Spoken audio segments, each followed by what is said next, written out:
Guys, India में opportunities और employment दोनों की ही कमी नहीं है, लेकिन फिर भी आज भी इंडियन यूथ एम्प्लॉयमेंट को लेके सबसे ज्यादा टेंशन में रहता है। यार, ये जॉब क्यों नहीं मिल पा रही? क्या आपने कभी सोचा है? जो कंपनीज इंडिया में इंडियन यूथ को रिक्रूट करती हैं, उसका इसके बारे में क्या ख्याल है पता है? वो ये कहती हैं कि इंडिया में यूथ की कमी नहीं है, लेकिन स्किलफुल, स्मार्ट, एम्प्लॉयबल यूथ की बहुत कमी है। और जो यूथ स्किलफुल है और स्मार्ट है, उसके लिए जॉब की कोई कमी नहीं है। अब इसको थोड़ा मैं स्टोरी के थ्रू समझाने की कोशिश करता हूं, ध्यान से समझिएगा, जिससे आपको ज्यादा समझ में आएगा। एक बार दो दोस्त थे, एक का नाम था सतीश, दूसरे का नाम था महेश। दोनों ने स्कूलिंग, कॉलेज सब साथ में पूरा किया। मजे की बात यह थी कि उनकी सेम ही कंपनी में जॉब लग गई। दोनों ने बहुत हार्डवर्क किया पूरे साल भर बाद उनका प्रमोशन होना था। तो जिस दिन प्रमोशन था उस दिन बॉस आए।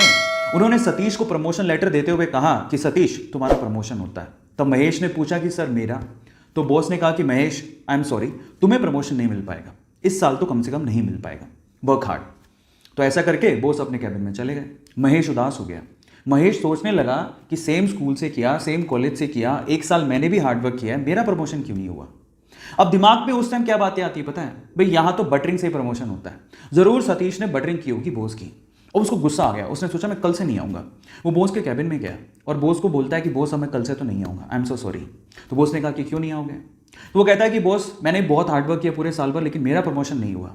अब मुझे ऐसा फील होता है कि इस कंपनी में सिर्फ बटरिंग करने वालों का ही प्रमोशन होता है। मतलब वो डायरेक्टली सतीश पे ब्लेम लगा रहा था कि सतीश ने बटरिंग की है, लेकिन बॉस तो ये जानता था कि सतीश ने बटरिंग नहीं की है। सतीश ने वाकई में हार्डवर्क किया है, वो स्मार्ट है, महेश से स्मार्ट है। अब इस चीज को प्रूव कैसे करें? बॉस ने लगाया दिमाग, इसलिए तो वो बॉस था, उसने दिमाग लगाया।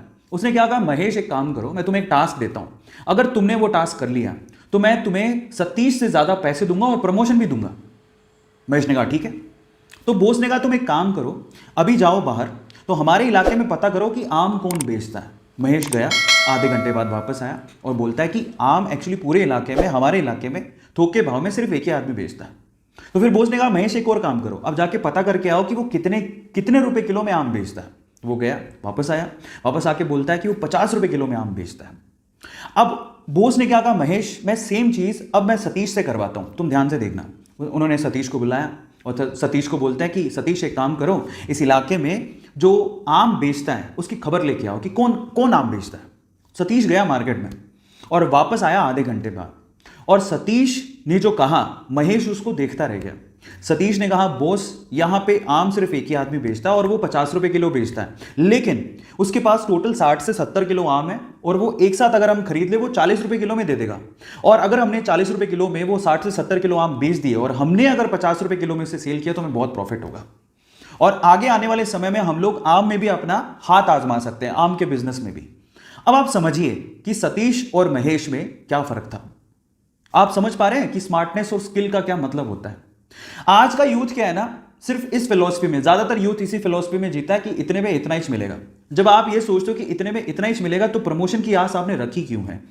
वो बहुत इंपॉर्टेंट है। मैं हमेशा एक बात बोलता हूं, आप जिस भी कंपनी में काम कर रहे हो या आप जो भी करना चाह रहे हो, अगर वो आपको 100 रुपए देती है ना, तो आप 50 रुपए का काम करके मत दो, आप उसको 200 रुपए का काम करके दो। आप उसको अपना आदी बनाओ। जब आप उसको अपना आदी बना लोगे तो आप जिंदगी में प्रमोशन के लिए या एम्प्लॉयमेंट के लिए टेंशन में कभी नहीं रहोगे। तो अब आपको समझ में आया होगा कि एक्चुअल में क्या मीनिंग है, क्यों लोग एम्प्लॉयमेंट को लेके इतना टेंशन में रहते हैं। सो गाइस, मेरी तरफ से मैंने समझाने की कोशिश करी है। ऐसी अमेजिंग स्टोरीज के लिए यूट्यूब पे हमारे चैनल को सब्सक्राइब कर लीजिए, और अगर आप इंस्टाग्राम पे देख रहे हैं तो मुझे फॉलो करना मत भूलिएगा, और इस स्टोरी को लोगों के साथ शेयर जरूर करिएगा ताकि वो समझें कि यूथ और स्किलफुल यूथ में क्या फर्क है। Thank you so much.